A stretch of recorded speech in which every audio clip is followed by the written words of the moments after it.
That was the reason I wanted to do the film originally, was because I wanted to work with him. I think he's made some of the great American films, and it was very exciting that he wanted to work with me. So, and he said, I have this idea, and he sort of gave me the script, and then I read it, and he started to work on it and rewrite it, and he developed what I think is a wonderful sort of, I suppose it's a love story, but it's also a political thriller. But a great character for me. And, you know, as an actress, that's what you're looking for. You're looking for really rich, complex women to play. She's an interpreter who's obviously speaks a number of different languages but works at the UN. And the film starts with her overhearing a conversation that she shouldn't hear.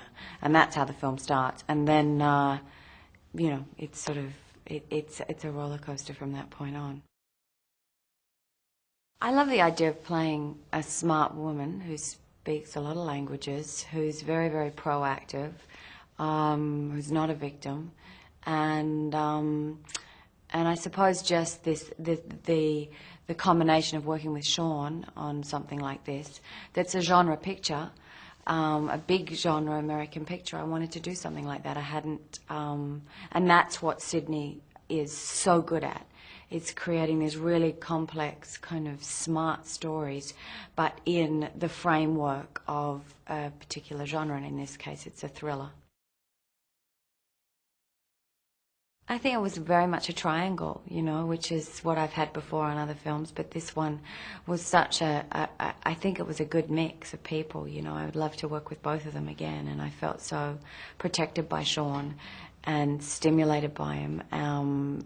He's just the most wonderful actor to watch. He's so sort of magnetic.